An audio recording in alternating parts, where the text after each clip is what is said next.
강지원 변호사가 함께하는 퇴근길의 유쾌한 한판 승부. 강지원의 뉴스 정면 승부.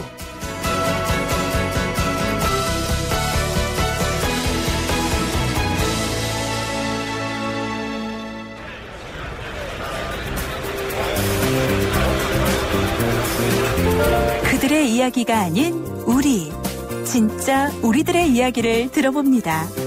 시장에서 만난 오늘의 민심, 시장의 소리. 눈에 띄우면 괜찮은데 달리다가 그 피해다가 또 사고 날 수도 있고 굉장히 위험해요. 저희도 그런 거 가끔 봐요. 신고 큰 거는 못 봤는데 뭐 작은 거 같은 거 우리가 보거든요. 그러면 되게 위험해. 그 TV에서 보면은 그 싱크홀 대형이잖아요. 엄청 크잖아요. 그러면 뭐 겁나죠. 그게 뭐 눈에 바로 보이는 것 같으면 괜찮은데 껌껌한 데서는 상당히 위험하거든요. 피하다가 딴차 칠 수도 있고 그런 주변이 많이 있는 것 같아요. 그런 공사 많이 하는데 생기는 것 같아요. 집안이 같이 무너지는다는 게. 화가 내주는 게 중요한 게 아니라 대형 공사를 할 때 안전성 있는 안전진단을 해가지고 확실하게 그런 게 없도록 해줘야죠. 불안하잖아요, 엄청. 요새 안전사고가 되게 많이 일어나고 세월호 같은 그런 큰 참사가 일어날 수도 있으니까 그런 게 잘 방지가 돼가지고 좀 이렇게 안전하게 이루어졌으면 좋겠어요. 걱정이 많이 되죠. 요즘 안전사고도 많이 있고 가뜩이나 그 롯데월드 같은 경우에는 준공 전부터 말들이 많았기 때문에 충분히 검토를 하고 과연 한 건지 좀 걱정이 많이 되고 조심해야 할 것 같아요. 네, 강지원의 뉴스 정면 승부 3부입니다. 매일 3부에서는 진짜 민심이 들리는 곳 시장에서 여러분들의 목소리를 듣고 있는데요. 오늘 시장에서는 바로 오늘 오전에 발생한 일이죠. 도로변에 커다란 구멍이 생긴 것. 이른바 싱크홀에 대한 의견을 들어보았습니다. 많은 분들이 대형 사고로 이어지지 않을까 우려하는 목소리를 들려주셨습니다. 도대체 이런 도심의 싱크홀 왜 생겨나는 걸까요? 잠시 후에 3부에서 전문가 연결해서 자세히 들어보도록 하겠습니다. 제2의 윤일병을 막기 위한 예방대책 가장 시급히 필요한 것은 무엇이라고 생각하십니까? 라고 하는 질문에 대해서 3189님께서는요.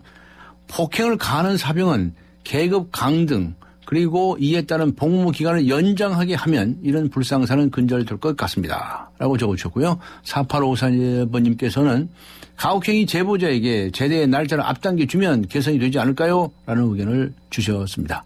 짧은 문자 50원, 긴 문자 100원의 유료 문자입니다. 우물정 0945, 우물정 0945번으로 의견 보내주시기 바랍니다. YTN 라디오 애플리케이션 예수로 듣고 계신 분들께서는 예스 게시판에 글을 남겨주셔도 되겠습니다. 추첨을 통해서 정통 시사 주간지 주간 경향 구독권 보내드리도록 하겠습니다. 강준의 뉴스 정면 승부 3부 들어갑니다.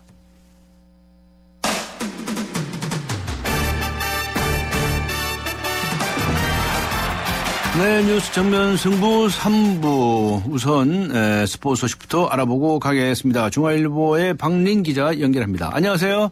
네, 안녕하세요. 네, 인천 아시안 게임이 다음 달에 열리죠. 50일이 채 안 남았는데 네. 우리나라 남자 농구 대표팀이 24년 만에 금메달을 노리고 있습니까? 아, 네, 맞습니다. 예.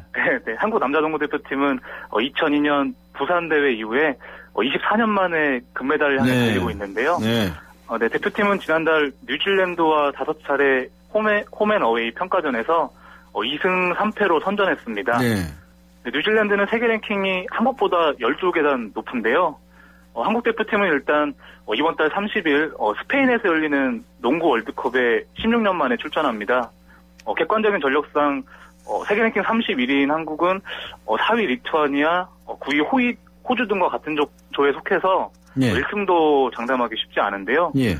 그래서 월드컵보다는 아시안 게임에 초점을 맞추고 있습니다. 예. 두 대회 간격이 짧아서 체력과 부상 부담은 있지만 조직력을 높이기 위해서 일원화된 선수단이 나섭니다. 네. 농구 대표팀 사령탑이 모비스의 유재학 감독 아닙니까?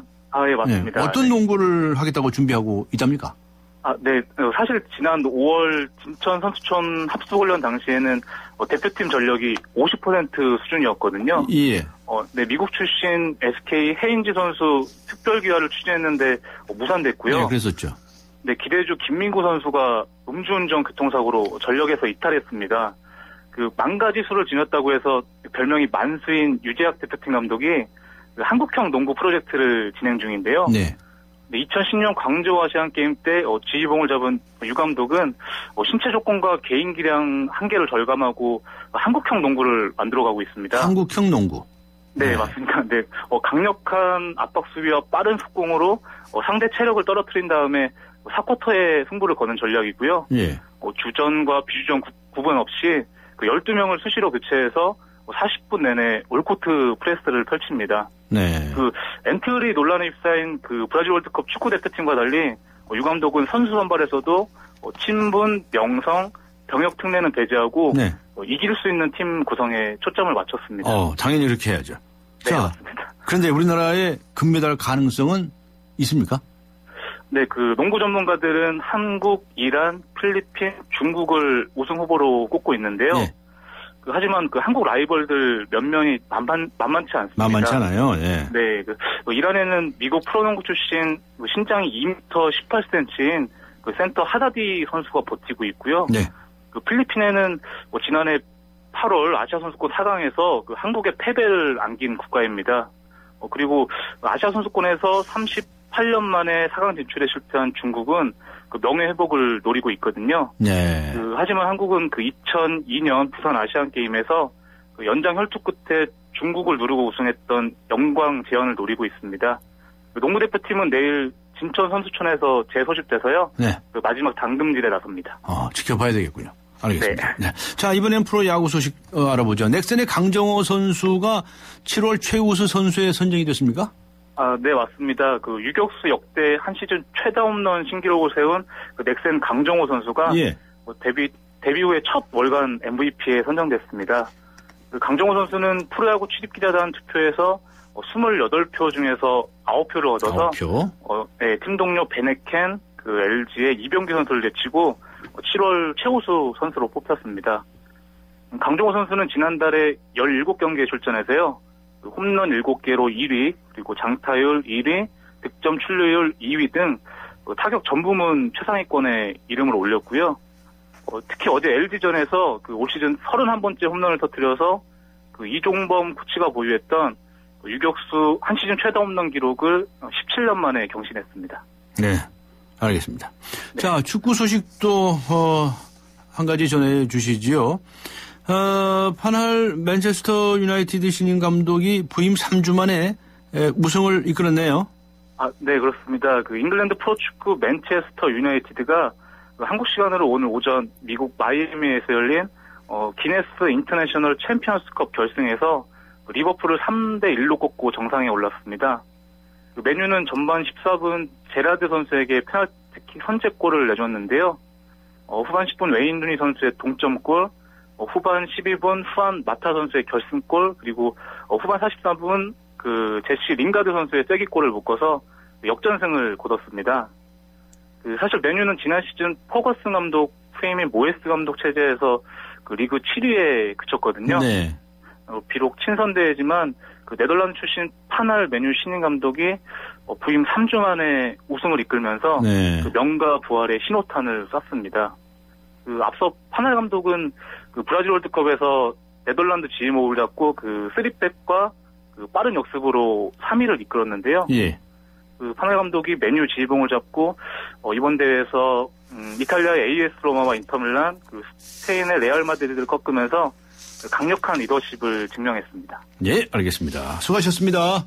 네, 감사합니다. 네, 감사합니다. 지금까지 중앙일보의 박린 기자였습니다. 지금 시각은 7시 17분을 가리키고 있습니다. 이 시각 교통 상황 알아보죠. 박화영 캐스터입니다.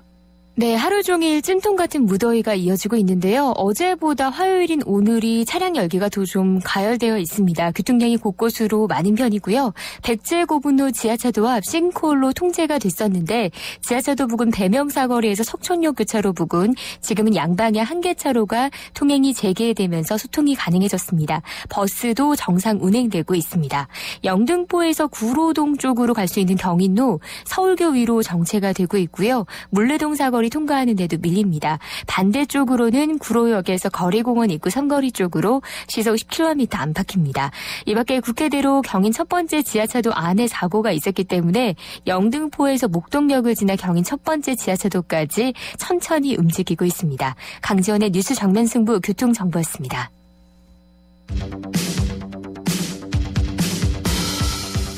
퇴근길을 함께하는 냉철하고 따뜻한 뉴스 정면 승부. 뉴스 정면 승부는 여러분의 참여를 기다립니다. 50원의 유료 문자 샵 0945와 YTN 라디오 스마트폰 어플리케이션 예스를 통해 여러분의 의견을 보내주세요. 뉴스 정면 승부는 여러분의 의견에 항상 귀 기울이고 있습니다.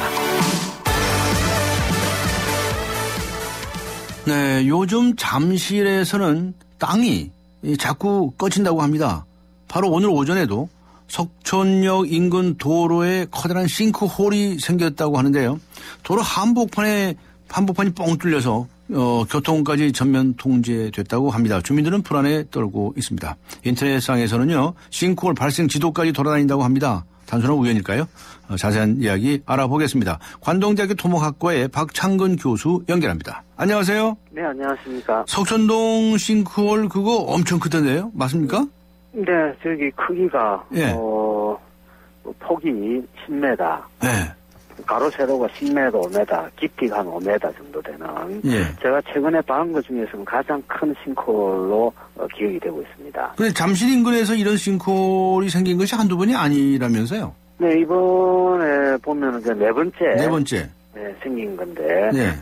이런 것들이 자꾸 생기니까 막 시민들이 그냥 불안해지는 거죠. 안 그래도 세월호 이후에. 네. 우리 사회가 안전에 대해서 많이 고민을 하는데, 이와 같이 갑자기 땅이 꺼져버리면은, 잘못하면 규모에 따라서, 대형 어떤 사고로 이어질 수가 있거든요. 네.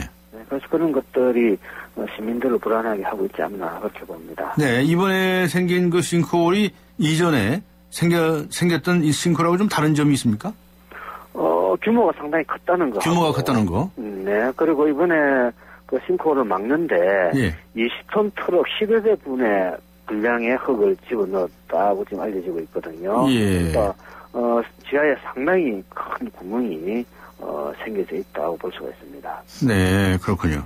자, 기왕의 말씀이죠. 이 싱크홀이라는 게 도대체 뭔지 이거 간단히 좀 설명을 좀 해주시고 갈까요? 네, 우리가 땅 속에 지하수가 흐르지 않습니까? 예. 그러면은 이 물이 지하수죠. 물이 흙과 가는 모래를 끌고 가거든요. 예. 그래서 물길이 점점 커지면은 쓸려 나가는 모래도 많아지지 않겠습니까? 예. 이런 현상이 계속 진행되면은 땅 속에는 큰 구멍이 생기고, 네. 그러니까 도로 아스팔트 밑에는 이제 아무것도 없는 상태가 되어버리겠죠. 다 쓸려 내려가니까. 예. 그러니까 도로가 힘을 받지 못하고 주저앉는 그런 현상을 우리가 일반적으로 싱크홀이라 부릅니다. 그 지표면이 이제 가라앉아 버리니까 네. 구멍이 생기는 거예요.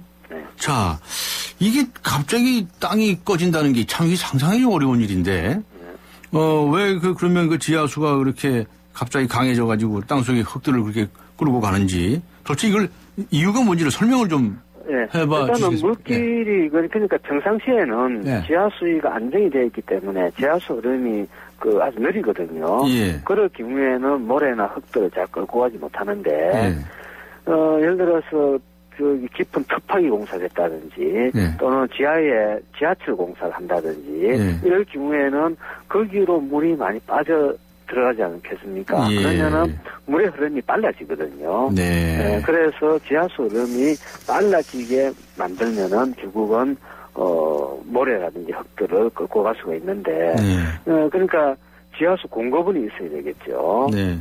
공급원은 일반적으로 우리 잠실 쪽에서는 석촌호수, 그리고 상하수도 관에서 물이 누수돼서 물이 공급하게 되고, 그 물들이 지하 구조물로 빨려 들어감으로 인해서 싱크홀을 일으키는 어떤 요인이 된다고 볼 수 있습니다. 네, 광화문에도 포토홀이 생겼다는 기사가 네. 있었어요. 포토는 또 뭐고 광화문에는 왜 생기는지 그것도 설명해 주시죠. 네, 포토홀이라는 것은 우리가 홍수 때 빗물이 이렇게 흘러가지 않습니까? 도로 위로. 예. 그러면은 그 아스팔트가 떨어져 나옵니다. 예. 연약한 부분에. 그러면은 아스팔트에서 구멍이 이제 파여 생기죠. 예. 그걸 갖다 우리가 포토홀이 그러는데 예. 이것은 큰 홍수가 지고 나면은 도로 군데군데에 포토홀이 많이 생깁니다. 그러니까 장마나 홍수 때, 큰 비가 왔을 때 그런 게 많이 생긴다고 볼 수 있습니다. 예. 그 홍수가 왔다고 해서 아스팔트에 다 구멍이 나는 건 아닐 텐데. 그러니까 그 연약한 부분. 연약한 부분이. 네네. 예. 그러니까 포토홀이 생기는 이유는 그냥 연약한 부분이 생기다 이렇게 알면 되는 겁니까? 그래서 아스팔트가 그러니까 약해지는 부분이 있지 않습니까? 예. 실제로 비 올 때 아스팔트 잘 관찰해 보면은 물이 흐르면은 아스팔트가 위로 뜹니다. 예. 예. 그리고 약한 부분은 그리고 그것이 좀 더 물길이 세지면 아스팔트 떨어져 나오거든요. 네. 그런 게 이제 포토홀이라고 볼 수 있습니다. 네. 자, 그러면 앞에 그 석촌호수 말씀을 하셨는데요. 네. 이 석촌호수의 지하수의 그 공급원이 되고 있다 이렇게 말씀하지 않으셨습니까? 네. 그런데 이 싱크홀이 생겨요. 네. 그럼 그 생기는 이유가 바로 그 제2 롯데월드 건축공사 뭐 이런 것들하고 관련이 있느냐 이런 얘기들이 많이 나오고 있지 않습니까? 예, 그렇습니다. 앞에 말씀하신 것처럼 터파기 공사나 여러 가지 공사를 통해서 그렇습니다. 실제로 그 롯데와 서울시 자료를 제가 살펴보니까 제2 롯데월드 공사장에서 하루에 450톤의 지하수가 유출되고 있다는 겁니다. 네. 근데 문제는 유출되는 지하수량이 상황에 따라 다르겠습니다만 점점 증가하는 경향을 가지고 있거든요. 네. 그래서 이런 부분들이 앞으로 어떤 영향을 미칠 것인지에 대해서는 정밀 조사를 할 필요가 있습니다. 네. 아직까지 정밀 조사 안 했습니까? 지금 롯데 측도 그렇고 서울시 측도 그렇고 지금 정밀 조사를 하려고 거의 준비를 다 된 걸로 알고 있습니다. 네, 그 건설사 쪽에서는 물이 뭐 어느 정도 들어오기는 하지만 그 집안에 영향을 줄 정도는 아니라고 말을 하고 있다고 알려져 있는데요. 네, 지하철 또는 지하 구조물에 지하수가 유출되는 것은 당연하거든요. 네. 그건 유출되는. 그런데 문제는 그 정도가 심하면은 인근 집안의 안정성에 문제가 생길 수가 있다는 겁니다. 물론 그 기준치는 정리가 안 돼 있지만은 그래서 우리가 터파기 공사를 하고 이럴 때 보통 사람은 수맥이라 그러잖아요. 지하수 물길을 건드리게 되면은 지하수가 많이 흘러나오게 되고 그 과정에서 토사들도 쓸려 나오죠. 그래서 그런 것들이 이제 싱크홀의 원인이 될 수가 있습니다. 예. 그러면 이런 싱크홀 그러니까 갑자기 이 도로에 땅이 꺼지는 거예요? 네. 그 도로의 땅만 꺼지겠습니까? 다른 주택가의 땅은 안 꺼진가요? 안 꺼지나요? 주택가에서도 실제로 이번에 저기 4개가 발견됐는데 주택가 이면도로에서도 발생했거든요. 이면도로에서도? 네네. 그러니까 이게 문제는 기초가 잘 돼 있는 구조물 또 건물들은 괜찮은데 단층 구조 같은 경우에는 구조물이 그냥 기초가 안 돼 있거든요. 그냥 바로 집을 짓지 않습니까? 그런 건물들은 우려가 될 소지가 있다고 봅니다. 자, 그럼 어떻게 됩니까? 그 땅이 가끔 꺼지는 거 나중에 메꾸고 또 꺼지면 메꾸고 그렇게 하는 수밖에 없나요? 참 그게 전 세계적으로도 이 싱크홀이 문제가 되고 있는데 싱크홀이 많이 발생한다는 것은 다른 말로 하면은 도시가 이제 노후화되기 시작했다라고 볼 수가 있습니다. 그러니까 서울이랑 특히 잠실이나 여의도 같은 경우에는 만들어진 지 한 40년 돼 갔잖아요. 그것도 전부 다 모래 집안 위에 옛날 하층 부지였거든요. 그러다 보니까 집안이 약하고 거기다가 한 40년 전에 하수관로를 묻다 보니까 거기서 물이 새어나오게 되고 그 물들이 공사장으로 만약에 쓸려 내려갈 경우에는 그와 같은 싱크홀이 발생할 수 있다. 그러니까 도시가 노화됐다는 또 다른 하나의 증거가 될 수가 있습니다. 그럼 어떻게 해야 됩니까? 일단은 도시 그러니까 하천변에 만들어져 있는 지역들, 도심이 형성된 지역들 중에서 큰 공사가 이루어진다 그러면은 사전에 거기에 대한 영향 평가를 꼼꼼하게 할 필요가 있습니다. 그 지하수가 어떻게 어느 쪽으로 흘러가고 있는지 거기 그렇죠. 어느 정도의 지하수가 네. 또 빠져나갈지 뭐 이런 걸 다 조사를 해야 된다는 말씀이시군요. 네. 그런데 지하수는 안 보이기 때문에 네. 대충 하고 넘어가거든요. 그럼 뭐 조사하는 방법이 있긴 있나요? 아직 그것도 상당히 어려운 부분입니다. 그것도 어려워요? 돈이, 예산이 많이 들어가는 부분이거든요. 그러니까 땅속을 안다는 게 상당히 어렵거든요. 예. 근데 뭐 그런 것들이 제대로 안 됐을 경우에는, 네. 이와 같이, 사고가 발생하는데, 문제는 이게 지하수에 의한 어떤 지반 변동은 천천히 일어나거든요. 네. 단기간에 걸쳐서. 예. 때문에. 금방 파악하기도 어렵겠네요. 네. 그러니까 상당히 이런 부분들은, 이제부터라도 안전이 우리 사회에서 중요한 어떤 가치라면은, 영향평가라든지 이런 것을 좀 더 꼼꼼하게 할 수 있는 그런 제도적 보안 장치를 마련하는 게 필요하다고 봅니다. 네. 이렇게 이 땅이 꺼지는 걸 막을 수 있는 방법은 없습니까? 예를 들어, 예. 그러니까. 제가 아까 말씀드렸다시피, 하천은 부지 내에 만들어졌던 지역. 예. 그러니까 석촌호수부터 제1롯데월드 다음에 잠실 경쟁 있지 않습니까? 이쪽 부분이 옛날에 하천이었거든요. 예. 그리고 지금 여의도도 하천이잖아요. 그런 부분들은 밑에 모래층이 많습니다. 롯데월드 같은 경우에는 모래층이 16m에서 19m까지 모래층이 있기 때문에 이것은 네. 연약 지반이거든요. 네. 그럴 때는 특히 지하수원에 대해서는 꼼꼼하게 살펴야만이 네. 건물의 안전성도 확보할 수 있고, 다음 인근에 있는 도로라든지 네. 여기에서 안전성 확보를 할 수 있습니다. 그러니까 사전에 이것은 준비를 해야 되고, 그리고 지금이라도 그와 같이 이제 위험 지역이라고 판단되는 지역은 서울시나 또는 관련 구청에서 네. 정면 조사를 해서 시민들의 안전 불안하잖아요 지금요. 알겠습니다. 네. 알겠습니다. 그런 게 필요하다고 봅니다. 예, 고맙습니다. 수고하셨습니다. 네, 지금까지 관동대학교의 박창근 교수였습니다. 안 보이니까 감추죠. 별일 없겠죠. 손발톱 무좀, 방치하면 손발톱 건강을 잃을 수 있습니다. 이젠 풀케어. 국내 최초 갈거나 닦을 필요 없이 오니텍 특허 기술로 침투는 빠르게. 와, 정말 좋아졌다. 방치하지 말고 풀케어하세요. 이탈리아 글로벌 제약회사 메나리니. 네, 제2의 윤일병을 막기 위한 예방 대책. 가장 시급히 필요한 것은 무엇이라고 생각하십니까? 라고 하는 질문에 대해서 7119님께서는 군인에 대한 처우가 개선되어야 합니다. 징병제이기 때문에 군대는 시간 낭비다 등의 피해의식을 가지고 있어서 부조리, 폭력 사태 등이 발생하는 것 같습니다라는 의견을 주셨네요. 짧은 문자 50원, 긴 문자 100원의 유료 문자입니다. 우물정 0945, 우물정 0945번을 의견 보내주시고요. YTN 라디오 어플리케이션 예스로 듣고 계신 분들께서는 예스 게시판에 글을 남겨주시면 되겠습니다. 강전의 뉴스 정면 승부 3부 여기서 마치고 잠시 후 4부에서 뵙겠습니다.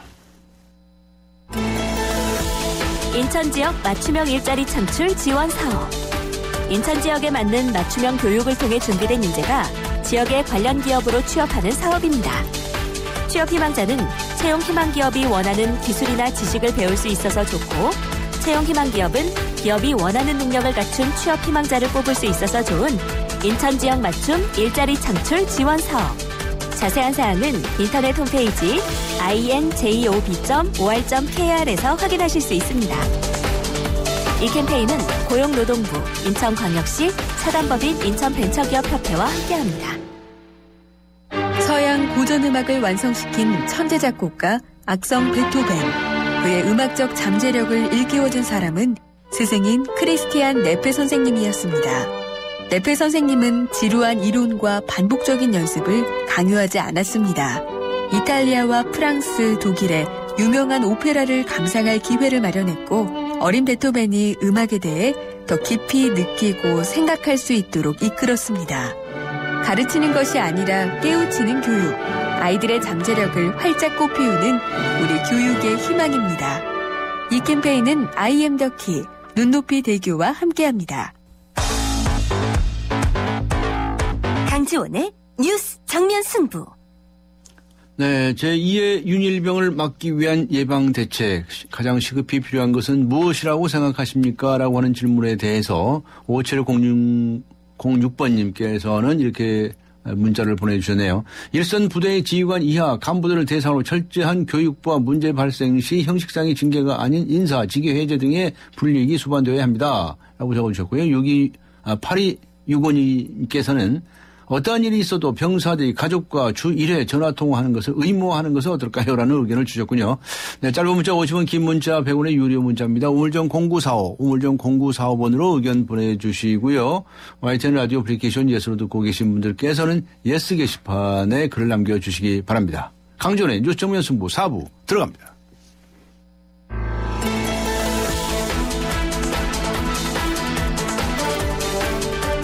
세상을 바꾸는 정면 승부. 온 국민을 충격으로 몰아넣은 윤일병 사건. 도저히 이해할 수 없는 가혹행위로 아까운 청춘이 목숨을 잃은 것은 물론이고 이제는 군 당국의 조직적 은폐 의혹까지 불거지고 있습니다. 오늘은 그 책임을 지고 권오성 육군참모총장이 사의를 표명했습니다. 세상을 바꾸는 정면 승부. 오늘은 군 전문가 두 분과 함께 자세한 말씀 나눠보겠습니다. 자주국방 네트워크의 신인균 대표 그리고 국방부 인권과 법무관을 지내신 성주목 변호사 두 분 나오셨습니다. 안녕하세요. 안녕하세요. 네, 감사합니다. 참 군에서 이런 사건이 발생을 해서 온 국민이 지금 느낌이 좋지 않은데요. 어떻습니까? 이 사건을 우선 간단히 이 설명 누가 해 주셨으면 좋겠는데 성종욱 변호사께서 해 주시겠습니까? 예, 네. 일단 윤일병이 자대에 배치받은 게 3월 3일로 지금 알려져 있습니다. 네. 3월 3일로부터 4월 6일 사망 당일까지 계속해서 그 구타 및 가혹행위를 당했고 또 4월 6일에는 사망하기 전까지 구토물을 다시 먹는다든지 아니면은 힘들어하니까 링거를 맞고 또 다시 구타를 한다든지 또 음식물이 있는 상태에서 구타를 한다든지 그런 어떤 계속되는 구타 및 가혹행위로 인해서 중국적으로는 기도 폐색에 의해서 사망한 사건으로 지금 알려져 있습니다. 네. 그런데 이 5월 초에 그 사건이 발생한 후에 5월 초에 부대 장교들의 휴대전화를 수거하려고 하더라고요. 예. 이게 무슨 이야기입니까? 글쎄, 이거, 솔직히 좀 이해하기가 힘든데 아마 군 당국에서는 아마 수사에 필요하기 때문에 휴대폰을 수거했다 이런 식으로 얘기를 하고 있는 걸로 알고 있습니다. 근데, 제가 군 생활을 돌이켜보건데 저도 검찰관도 했고 군판사도 했고 다 했지만, 이런 사망 사건에 있어서 부대 전 간부들의 휴대폰이 필요하지가 않거든요. 네. 예. 그렇다면은 다른 쪽으로 생각해 보면 혹시나 부대에서 일어난 일들이 외부에 노출되는 것들을 사전에 차단하고 어떤 경고성 어떤 행동을 취한 게 아닌가라는 의심도 하게 할 만한 그런 충분한 소지가 있다고 생각합니다. 외부에 전화를 하지 못하게끔 했다는 말씀이실까요? 예를 들면은 외부에 누군가 전화를 이런 사실을 알린 거를 체크할 수 있죠. 아, 네. 예. 신인균 대표님. 네. 한민구 국방장관이 말하기를 사건이 발생한 3달 후에야 언론을 통해서 인지했다. 이렇게 얘기를 했거든요. 네. 그러니까 아래에서 장관한테 보고를 안 한다는 얘기죠. 장관에게 보고를 안 했죠. 네. 이제 권오성 총장까지도 네. 사실은 이제 아주 단신으로 보고를 받았고 김관진 전 장관이 재직 중에서도 단신으로 단신이라는 것은 모 사단에서 28사단에서 구타에 의해서 사망했다. 누가 이런 아주 그 제목만 간추린 그런 것으로 보고를 받은 것이죠. 그런데 김관진 장관은 당시 장관이죠. 네. 보고를 바꿔서 전군에 전수조사 지시를 했다면서요. 그래서 이제 사실은 자살 사건이라든지 이런 건 많지만 구타에 의해서 사망을 하는 것은 굉장히 이례적인 일이거든요. 그래서 이제 전수조사를 지시를 하고 그로부터 육군이 이제 전수조사를 해보니까 한 3,900건 정도의 가혹행위가 있더라. 그런데 문제는 구타에 의한 사망 사건도 이례적이지만 이렇게 아주 잔인하고 비열한 방법으로 또 지속적으로 아주 오랫동안 폭력 행위를 하면서 사망한 사건은 저도 사실 이거 처음이거든요. 그런데 이제 육군의 보고라인 이것은 아마도 사단장이 사실 이제 투스타 진급을 하면 바로 첫 보직이 사단장입니다. 사단장. 그 다음에 이제 육군 본부나 합참이나 한미연합사나 이런 이제 내근 보직으로 가게 되는데요. 이 지휘관 예를 들어서 소장에서 이제 중장으로 진급하려면 소장 한 두세 명이서도 경쟁해서 한 명의 중장을 뽑지 않겠습니까? 당연히 그렇겠죠. 그러면은 이를테면 점수가 100이 있으면 여기서 부대 관리를 잘 못하고 하면 마이너스 점수가 가겠죠. 그 마이너스 점수가 쌓이는 것이 싫은 것입니다. 그래서 보고가 제대로 안 돼서 이를테면 사단장에게 마이너스 제로인 것이죠. 네, 그렇게 하려고 했다는 의혹이 또 그런 의혹의 정황이 있는 것입니다. 그러니까 이 사건이 정말 좀 끔찍하고 또 상부에서 당연히 알아야 할 사건이다라고 생각한다면 자신의 이 신분상의 불이익을 불문하고 감수해야죠. 감수하고 보고를 해야 되는데 안 한 것 같다. 그렇죠. 이렇게 보고 계시는 거네요. 군에 계실 때 그런 사례가 있었나요? 되게 글쎄요. 제가 보기에는 조금 그러니까는 상식적 이해가 안 되는 사건인데요. 네. 그러니까 어느 분이 사단장이 이 어떤 보고 체계를 막았다라는 지금 생각들이 지금 뭐 대중들한테 다 있는 것 같은데 사실 그건 저는 불가능하다고 생각합니다. 그게 불가능하다고요? 예, 왜냐하면 수사기관이 헌병대가 있고 군 검찰이 있는데 거기는 또 보고 라인이 있습니다. 보고 라인이 있어서 검찰 속보나 뭐 수사 속보 같은 걸로 인해서 육군 본부에는 보고가 됩니다. 그리고 가장 중요한 부분은 어떤 사단장하고는 지휘 체계에서 떨어져 있는 기무부대가 있거든요. 예. 기무부대에서는 이런 어떤 구체적인 정황들이 이미 4월 7일 정도 됐을 때는 다 드러난 상태였습니다. 어떻게 구타 가혹행위를 했고 이런 것들은 정보 라인을 통해서 다 보고가 됩니다. 그래서 적어도 참모총장 정도가 인지를 하라고 보는 게 상식에 부합하다고 생각합니다. 헌병대나 군 검찰은 사단장에게 보고합니까 안 합니까? 보고하죠. 보고하죠. 예. 근데 그 별도의 보고 라인이 따로 있습니다. 그리고 동시에 또 본부에도 따로 보고하고. 예. 그러면 사단장은 알았을 거라고 봐야 될 것 같고. 그럼요. 그리고 지금 이 성정옥 변호사님의 생각으로는 참모총장한테까지는 보고됐을 거다 이렇게 보고 계시는 거죠. 그리고 우리 신인균 대표님께서는 그건 뭐 참모총장은 이렇게 지금 우리가 알고 있는 정도 수준의 자세한 것이 아니고 몰랐을 단신으로. 참모총장이니까 단신보다는 조금 더 강한 정보를 가지고 있었겠지만 지금 우리가 막 밝혀지고 있는 이런 상까지는 접근하지 못했을 것이다. 이번 사건의 보고 라인에 관해서 그렇게 그 정도로 하고요.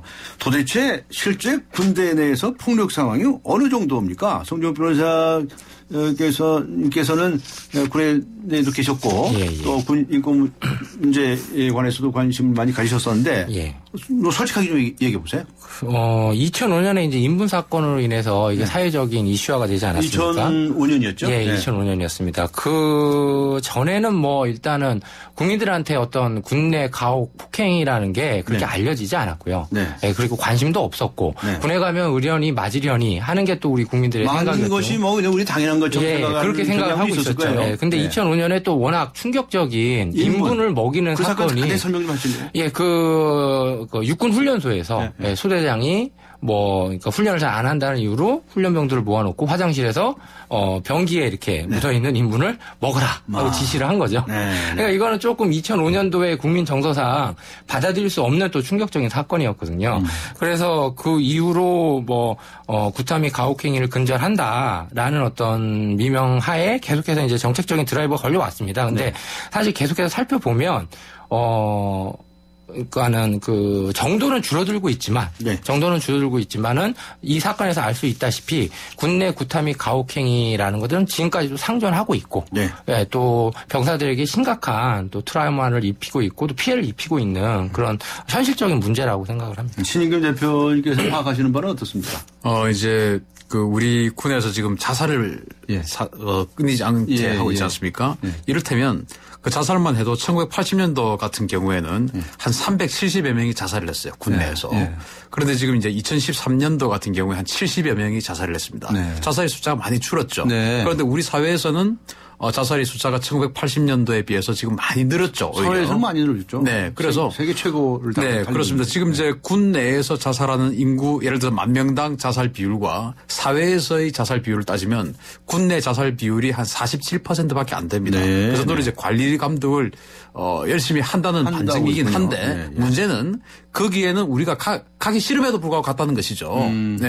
사회에서 자살하는 것은 자기 집에서 이렇게 있는 것이지만 그리고 이제 폭행이나 가혹행위 같은 것도 뭐 저도 군대 생활하면서 많이 맞아봤고 기합도 많이 받고 네. 뭐 이를테면 가혹행위도 좀 받아봤습니다만 네. 그때는 정말 다 당했죠. 그런데 네. 지금 이제 보편화돼 있었어요. 그렇죠. 여론조사를 해보니까 설문조사를 해보니까 한 18% 정도가 구타를 당하거나 구타를 하는 것을 본 적이 있다는 것이죠. 18%. 예, 네. 본 적이 있다 포함해서 18%. 네. 그리고 본 적이 없다, 당한 적 없다가 82%인데 이것은 뭐 정말 뭐 20년 전 같으면 전부 다 100%가 본 적이 있거나 당했겠죠. 네. 많이 개선됐음에도 불구하고 방금 성 변호사님 말씀하셨듯이 이 어떤 절대적 양은 줄어들었지만 그 하나하나의 어떤 가학성, 잔인성 이런 것들이 훨씬 더 증가했다.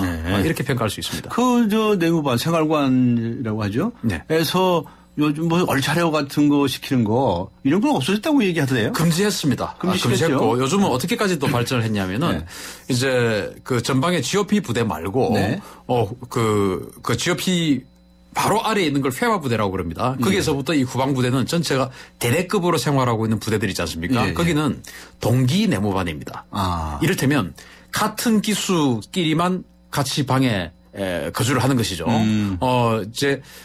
지난 2012년도에 해병대 총기 사건이 해병대 이사단 총기 난사 사건이 발생한 이후에 국방부 차관 주재로 병역문화 개선위원회가 발족이 되어서 저도 거기 이제 위원이었고.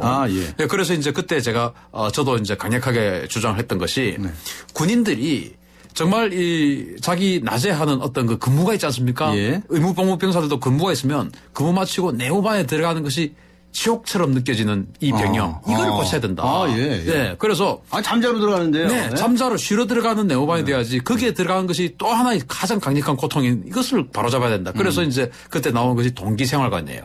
동기끼리만 같이 생활하고 근무는 열심히 하고 또 그 생활관에 들어오면 편하게 지내고 지금 이제 우리 육군의 80%가 그렇게 바뀌었습니다. 그런데 지금 이 28사단처럼 소규모로 움직이는 데는 동기생활관이 있을 수가 없잖아요. 한 명씩 따로 찢어서 생활하게 할 수도 없고 이런 데서 이제 폭행, 폭력이 이루어질 가능성이 큰데요. 뭐 이를테면 22사단 임병장 사건도 그 GOP 소초에서 한 30명이 같이 소규모로 생활하는 데이기 때문에 동기생활관을 나눌 수가 없지 않습니까? 이런 데서 발생을 하는 것이죠. 문제들이. 그런데 이렇게 발생할 소지가 있는 데는 지휘관들이 더 철저하게 관리 감독을 해야 되는데 그걸 소홀히 한 것입니다. 네. 제가 오늘 사실 나왔지 말이죠. 이 부사관 출신들 여러분들을 만나왔었어요. 무슨 모임 있다고 그래서 만나서 솔직하게 얘기해보라고 물어봤습니다. 여러분들 이제 퇴직을 하셨는데 어떻게 보십니까? 자신들이 군대에 있을 때는 뭐 얻어맞는 것은 당연하다고 신영희 대표님 말씀하신 것처럼 그렇게 생각하고 그때도 사실은 뭐 폭로가 되지 않아서 그렇지 끔찍한 일들은 있었습니다라고 얘기를 했어요. 성주모 변호사님은 어떻게 평가하시겠습니까?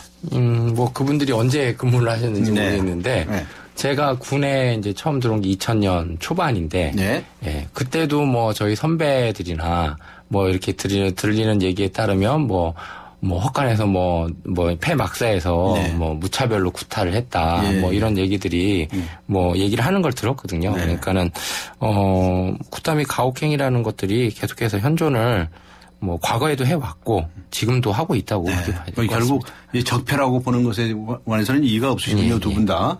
우리의 고질적인 적폐인데 어제 한민구 국방장관이 이런 발표를 하더라고요.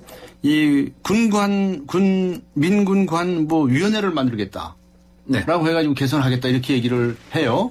그래서 제가 그가 번뜩했어요. 무슨 얘기를 하고 싶은 거냐면 기와임 그 위원장을 민간인 시켜라. 네, 그렇게 얘기하고 싶어요. 지금 이제 그것은 이미 지금 만들어져 있어요. 만들어서 내일 첫 회의를 합니다. 저도 거기 저도 거기 위원인데요. 위원장 누구예요? 위원장이 이제 권호성 육군참모총장과 공동위원장이 한 분은 정치인이신데. 정치인이세요? 심대평 전 의원. 민간인이시구나. 네네, 그렇습니다. 그리고 이제 세계 분과를 만들어 놓고 병영 문화 그리고 병영 제도 뭐 이런 식으로 세계 분과를 만들어 놓고 거기에 이제 한 75명의 전문위원들이 있고요. 그리고 여야 국회의원 3명씩 뭐 이런 식으로 해가지고 한 23명의 자문위원을 구성을 했는데 이제 저는 그 75명의 전문위원 중에 한 명인데요. 뭐 하여튼 이것은 이제 빨리도 만들었네 아주. 아니요. 계속하게? 이번 이 사건 때문에 만든 것이 아니고 권오성 육군참모총장이 지난 4월달에 인지를 했지 않습니까? 그때 작업을 했고 그리고 이제 지난 22사단 총기 난사 사건으로 인해서 완전히 탄력이 붙은 거였죠. 그런데 마침 501합격으로 이 사건이 발생을 하고 내일 첫 회의를 하는 것입니다. 그 2005년에도 똑같은 위원회가 만들어졌습니다. 병역문화개선위원회 만들어져 지금 똑같이 만들어졌습니다. 지금도. 아, 그래요? 민간인이 위원장이 되고 뭐 하고 해서 같은 제도들이 다 제안이 됐거든요. 그런데 10년 후에 똑같은 위원회를 만든다고 합니다. 갑자기 그것도 장관님이 청와대에서는 진상조사가 먼저다. 그 군 통수권자가 얘기했음에도 불구하고 무슨 이상한 민간군위원회를 만들어서 제도 개선을 하겠다. 그거는 제가 봤을 때는 전혀 국민들의 신뢰를 얻을 수 없는. 아, 그래요? 제가 봤을 때는 그냥 또 미봉책이 또 쏟아져 나오고요. 신인균 대표님도 그 위원이시네. 대단히 죄송하지만 저는 미봉책으로 한다면 저는 그 자리를 박차고 나가요. 그럼 어떻게 했으면 좋겠다고 생각하시나요? 저는 제가 봤을 땐 이제는 뭐 대책을 만들고 민간이 들어가서 보고 이런 것들은 이미 다 지나갔고요. 지나갔어요? 지나갔고 가장 중요한 부분은 이 병역문화제도 개선 자체를 누가 하느냐. 군에서 하느냐, 아니면 군 밖에서 하느냐. 군에서 하고 군 밖에서 할 수가 있나요? 그거는 예를 들어서 지금 많이 얘기되고 있는 국방감독관 제도라든지 이런 부분들이 옴부드만 제도라든지 이런 그런 부분들이 이제 군 밖에서 제도적 개혁을 이제 추진하는 힘이 될 수 있거든요. 군이라는 지금 존재 자체가 벌써 10년 동안 국민들이 얼마만큼 참아줬습니까? 예산도 많이 들어갔고요, 인력도 많이 들어갔습니다. 그러면 이제 스톱하고요, 그 주도권을 민간에 넘길 때가 됐다고 생각이 됩니다. 근데 사실 이 군사 문제는 보안 문제도 있고 해서 굉장히 폐쇄적이라고 하면 폐쇄적인 측면이 있지 않습니까? 또 어느 정도는 폐쇄적이어야 하는 측면이 있고요. 근데 그 보안이 말입니다. 필요할 때 보안이고 그런 측면이 사실이 있습니다. 이를테면 방금 말씀하신 국방감독관 또는 옴부드만 같은 경우에 혹시 이제 주로 보안에 저촉되지 않는 어떤 그 영역에서 할 수 있죠. 그러나 설사 보안에 저촉된다 하더라도 보안 세액서를 적습니다. 그리고 지금 합참 그 EMP 방호 설계도가 유출된다든지 지금 우리 군사 관련한 어떤 그 건설, 납품 이런 다 보안과 관계되지만 일반인들이 다 하고 있잖아요. 그걸 군인들이 다 만들고 하는 거 아니거든요. 그것도 다 보안 서약서를 쓰기 때문에 북한이나 이런 곳에 정보가 넘어가지 않는 것이지 민간인이라고 해서 보안에 취약하다. 이것은 아니라고. 아니다. 좀 더 개방적인 생각을 가질 필요가 있다. 그렇습니다. 이런 말씀이시네. 영창 제도하고 좀 관련이 있습니까? 폭력 문제가? 글쎄, 영창 제도라는 게 이제 지휘관이 행하는 이제 행정벌이거든요. 행정벌인데 예를 들어 생각을 해보시면 어떤 병사가 폭력 행위를 했습니다. 그런데 문제가 될 거 딱 같단 말이죠. 그러면은 지휘관이 이거 수사기관에 알리지 말고 그냥 영창으로 해결해. 수사를 회피하기 위한 방법으로. 그렇게 되면은 병사들은 때렸는데도 그냥 5일만 갔다 오면 되네. 폭력에 둔감해지죠. 그리고 과거에 이제 한 1, 20년 전만 해도 영창에 가면은 마치 지옥에 가는 기분이었죠.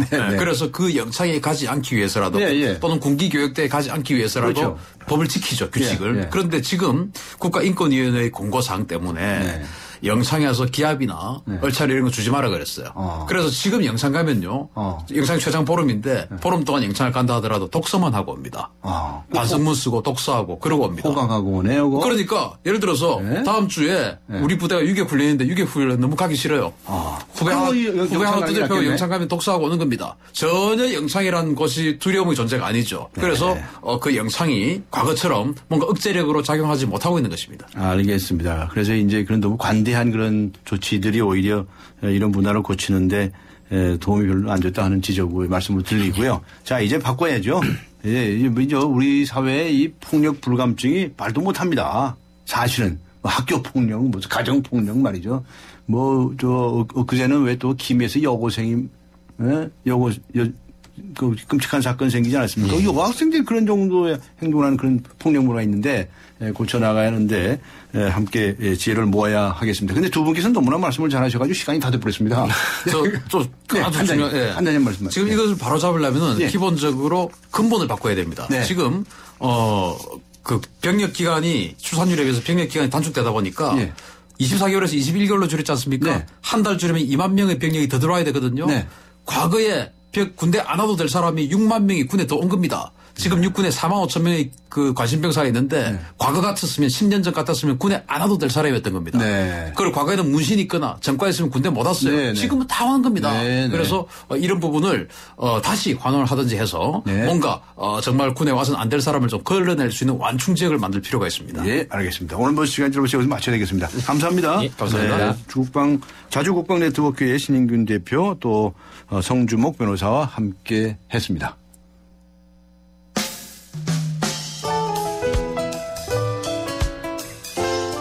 네, 오늘 휴대전화 끝자리 2325님께 주간경향 구독권 보내드리도록 하겠습니다. 오늘 강전의 뉴스 정면 승부 여기서 모두 마칩니다. 감사합니다.